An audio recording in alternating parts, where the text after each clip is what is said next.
Le DAF Fresh Morning, c'est 104.5 tonnes de bonne humeur. Tous les matins sur Urban FM. La meilleure radio de la capitale. La meilleure radio de la capitale. Vous êtes sur les 104.5 Urban FM, la station urbaine, et vous écoutez le DAF Fresh Morning avec Jean-Paul. Jean-Paul, bonjour. Bonjour la fraîche. Comment tu vas ce matin? Ça va très bien. Et à la forme? Oui, oui. C'est chaud au Moyen-Orient, hein? Oui, c'est chaud au Moyen-Orient parce que... Tu penses ça peut déclencher quelque chose de plus grave? Oui, ça peut déclencher quelque chose de plus grave parce que, et ça j'allais y revenir un peu en parallèle avec la thématique de ce matin. C'est-à-dire que ce matin, je voulais parler du sommet du G7 qui s'est tenu à Kananaskis. C'est dans la province de l'Alberta au Canada. C'était surtout le premier G7 organisé sous la présidence de Mark Carney, qui est le nouveau Premier ministre canadien. Trudeau est parti. Oui, Justin Trudeau est parti, parce qu'il faut savoir que Justin Trudeau a perdu les dernières élections générales qu'il y avait eu au Canada. Et ce qui est intéressant avec ce sommet du G7, c'est qu'on se rend bien compte que le G7 qui était... il faut savoir que ce groupe-là, informel, a 50 ans. Il a été créé en 1975 sous la présidence de Jimmy Carter. Et ce groupe a... depuis, je peux dire, une vingtaine d'années en réalité, perdu de sa superbe. Quand je dis perdu de sa superbe, c'est perdu de son influence sur le plan politique, sur le plan économique. Avant, les sommets du G7, c'était un peu ce qui donnait un peu la direction, si tu veux, au reste du monde, notamment sur des questions économiques, sur des questions politiques. Or, parce qu'il y avait, à l'époque, en 1975, les pays-là, ces 7 pays-là qui ont été élargis maintenant, en quelque sorte, à l'Union européenne, qui est une organisation certes supranationale, mais qui est considérée comme une personnalité, qui est considérée comme une espèce de groupe pro-occidental ou occidental. Et donc, ce groupe-là, G7, qui, en 1975, lorsqu'il avait été créé, représentait 70% du PIB mondial. Aujourd'hui, ça représente moins de 40% du PIB mondial. Ça, déjà, sur le plan économique, ça a perdu de sa superbe. Deuxièmement, sur le plan politique, le G7 se targuait d'être le pays, l'ensemble ou le groupe qui rassemblait les plus grandes démocraties. Donc, ceux qui étaient les pays qui respectaient un peu les bases même des relations internationales, à savoir l'état de droit, le respect du droit international, le respect de la souveraineté des États. Et puis, donc, petit à petit, on s'est aussi rendu compte que même sur le plan politique, le G7 ne représente plus, n'incarne plus ces valeurs-là démocratiques, ces valeurs d'état de droit. Pourquoi? Parce que dans leurs agissements, on se rend bien compte qu'ils font du deux poids, deux mesures. On se rend bien compte qu'en réalité, ils utilisent le veto du droit international lorsque cela les arrange. Mais lorsque cela ne les arrange pas, ils ne s'accommodent pas aussi d'appliquer le droit international et ils n'appliquent pas et ils n'hésitent pas à le violer.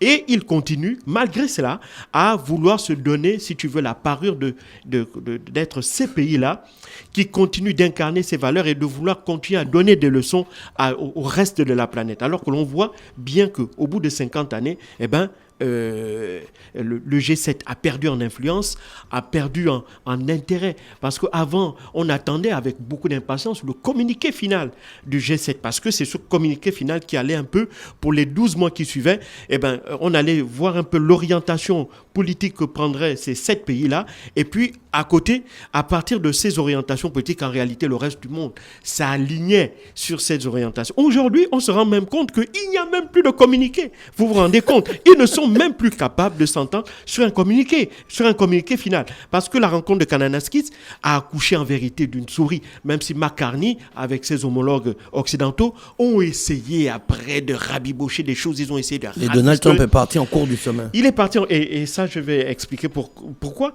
Donc, d'abord, ça, déjà, pourquoi ils ne parviennent pas à s'entendre maintenant? Ils ne parviennent même plus à obtenir un communiqué qui soit consensuel. Pour des raisons de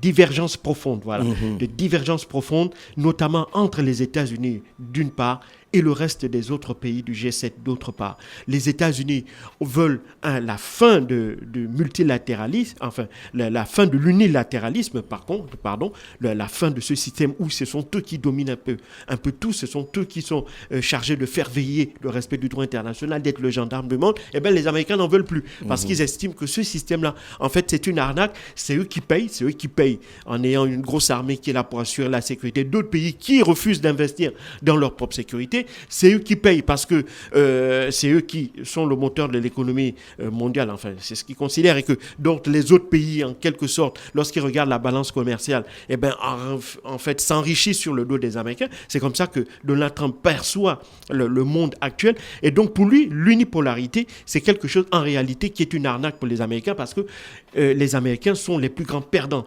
Et il en veut pour preuve que grâce au commerce international, grâce à la mondialisation, grâce à cette unipolarité du monde, eh ben, on a vu des pays qui étaient à des années-lumière sur le plan économique, sur le plan technologique, sur le plan de l'influence politique, comme la Chine, être déjà de véritables adversaires des États-Unis. On avait des pays qui s'étaient effondrés et qui aujourd'hui sont parvenus à se reconstruire et à redevenir de véritables adversaires ou de véritables concurrents géopolitiques à l'Amérique. C'est le cas de la Russie. Et puis d'autres pays aussi ont su émerger grâce justement à cette mondialisation. On a l'Inde, on a la Turquie, on a plein d'autres pays à travers la... Et donc, pour Donald Trump, eh ben, il faut mettre fin à cette unipolarité. Il faut revenir au système d'avant, c'est-à-dire la multipolarité, pas la bipolarité, parce qu'évidemment, on n'est plus à l'époque de la fin de la post-seconde guerre mondiale où on avait deux grands blocs qui se formaient. Mais pour Donald Trump, il veut la multipolarité où chaque État donc négocie avec les négociations se font d'État à État et non plus via des organisations supranationales du style G7, Union européenne et tout le reste là. Et donc, c'est la raison pour laquelle il a lancé son offensive commerciale, notamment en revoyant le droit de douane, en attaquant tous les pays qui, de son point de vue, représentent une menace pour les États-Unis. C'est la raison pour laquelle il n'hésite pas à aussi s'en prendre à la Chine, notamment sur la question de Taïwan et sur la question du fait que la Chine veut remettre en cause l'hégémonie des États-Unis sur le Pacifique et particulièrement dans la zone dite de la mer de Chine du Sud, qui est une zone qui est ce sont des eaux internationales qui sont revendiquées par la Chine, clairement, aux grandes dames des voisins que sont le Vietnam, le Laos, les Philippines ou encore Taïwan. Et donc, on voit bien que cette position américaine-là ne cadre plus avec la vision des autres pays occidentaux, le Japon, la France, l'Italie, l'Espagne, etc., les autres pays membres du G7. Et ça se voit maintenant aujourd'hui au point où ils ne sont plus capables de s'accorder sur une ligne commune. Et ça, c'est encore d'autant plus grave puisque l'agenda qui avait été fixé lors de cette rencontre de Kananaskis, c'était quand même assez intéressant puisqu'on avait en marge du G7, souvent le G7, ils invitent des chefs d'État pour discuter avec eux des questions d'intérêt commun. Et cette année, il y avait 3 chefs d'État qui avaient été invités, 3 chefs d'État du gouvernement. On avait la présidente Sheinbaum du Mexique, on avait le premier ministre indien Narendra Modi, et on avait évidemment Volodymyr Zelensky, le président ukrainien, à qui on avait promis une rencontre en marge du sommet du G7 avec Donald Trump. Eh bien, pourquoi ? Parce que pour l'instant, l'offensive russe est en train de prendre de l'ampleur. On est au début de l'été en Ukraine, et donc les Russes profitent de cette situation-là pour renforcer leur position sur le terrain. Ils continuent de pilonner sans cesse la région de Kiev et les régions séparatistes, enfin les régions du Donbass qui sont encore, les zones du Donbass qui sont encore tenues par l'armée ukrainienne. Et l'armée ukrainienne fait face à de graves difficultés, notamment sur le plan logistique, sur le plan de l'approvisionnement des armes et aussi sur le plan humain, puisqu'ils ont du mal aujourd'hui à recruter, ils ont du mal à permettre des rotations sur le terrain de leurs troupes. Et donc, ils ont surtout besoin aussi d'un soutien financier et militaire de la part des États-Unis. Les États-Unis, il faut savoir que Donald Trump, depuis qu'il est arrivé à la Maison-Blanche, tout ce qu'il a livré, c'était les armes qui avaient été promises par l'administration Biden. Depuis qu'il est revenu à la Maison-Blanche le 20 janvier de cette année, il a bloqué toute nouvelle aide, qu'elle soit financière ou logistique ou en termes d'armement vers l'Ukraine. Et ça, évidemment, c'est une situation qui embarrasse énormément Volodymyr Zelensky et et ses alliés occidentaux, parce que le premier contributeur à l'effort de guerre ukrainien reste quand même les États-Unis, parce que l'Ukraine est dépendante de la logistique américaine, du renseignement américain, de la technologie américaine, et donc le fait qu'il y ait de plus en plus de réticence de la part de Donald Trump à continuer à soutenir l'Ukraine, eh ben ça pose énormément de problèmes à Volodymyr Zelensky. Et puis il y avait la présidente Sheinbaum qui était venue aussi en espérant rencontrer Donald Trump pour discuter de la question du tarif des douanes, et aussi la question d'immigration. Le fait que les États-Unis aient mis une pression terrible sur le Mexique pour l'obliger à bloquer sur son front nord l'entrée d'immigrants qui passent par le Mexique pour aller aux États-Unis, fait qu'aujourd'hui, en vérité, la pression migratoire s'exerce en quelque sorte sur le Mexique. Et donc le Mexique, en contrepartie, subit la double peine de l'abord de cette pression financière, cette pression politique, exercée par les États-Unis pour contraindre le Mexique à bloquer, à arrêter le passage de migrants sur son territoire en direction des États-Unis. Et la deuxième chose, le fait que les Américains ont décidé d'augmenter de près de 50% les droits de douane sur tous les produits qui sont fabriqués au Mexique, embête énormément les Mexicains parce que les États-Unis sont le premier partenaire commercial de ce pays-là. Et donc, elle venait pour essayer de négocier, pour voir une espèce de fléchissement un peu de la position de Donald Trump concernant les relations commerciales entre ces deux pays. Et puis, Narendra Modi, lui, il était venu non pas pour particulièrement rencontrer Donald Trump, mais plutôt il avait été invité par Mark Carney pour essayer de réchauffer les relations entre l'Inde et le Canada, qui étaient quand même assez échaudées depuis l'année dernière. Il faut se rappeler que l'année dernière, en avril, il y avait un leader, un opposant au gouvernement de Narendra Modi, qui a été assassiné dans la province de l'Ontario, au Canada. C'était un leader sikh. Il faut savoir que la communauté sikh, c'est l'une des plus importantes communautés indiennes qui vit au Canada, et elle est fortement en opposition avec, si tu veux, le PJP, qui est le parti de Narendra Modi, qui est un parti qui prône une forme de nationalisme hindou. Et donc, les minorités religieuses que représentent les Sikhs voient d'un très mauvais œil, si tu veux, cette politique de domination religieuse, d'uniformisation de la société indienne vers une seule religion qui est celle de l'hindouisme, qui est prônée notamment par le parti de Narendra Modi. Et donc, c'est la raison pour laquelle les Sikhs sont considérés comme, sur le plan politique, les plus virulents opposants à Narendra Modi. Et l'un d'entre eux avait fui l'Inde du fait de ses positions politiques qui étaient très tranchées vis-à-vis de Narendra Modi, et c'est lui qui aurait été assassiné l'année dernière au Canada. Et donc, Justin Trudeau, qui était à l'époque Premier ministre, avait clairement accusé Narendra Modi d'être le responsable de cet assassinat. Et il faut savoir que depuis lors, l'enquête, même si elle est en cours jusqu'à présent, n'a pas vu une véritable volonté, une véritable coopération de la part des autorités indiennes pour essayer de déterminer les causes réelles, pour essayer de rechercher les auteurs de cet assassinat. Et donc, cette affaire avait profondément dégradé les relations entre le Canada et l'Inde. Or, le Canada a besoin d'alternatives. Puisque les relations avec les États-Unis sont en train de se durcir, le Canada a besoin donc de débouchés pour ses produits industriels. Et donc, l'Inde représente des débouchés très importants. Et donc, l'économie étant importante, Mark Carney a donc décidé de renouer en quelque sorte avec l'Inde pour réchauffer les relations politiques en vue de renforcer également les relations commerciales. Donc, c'est la raison pour laquelle Narendra Modi était là. Donc, ces trois chefs d'État ont, en dehors de Narendra Modi, qui a pu avoir un entretien en bilatéral avec Mark Carney, et évidemment des choses extrêmement positives pour les deux pays en sont sorties. Ils ont décidé de renouer le dialogue, de normaliser les relations politiques et de voir comment est-ce qu'ils pouvaient renforcer leur coopération économique. Mais pour Elisabeth Sheinbaum et pour Volodymyr Zelensky,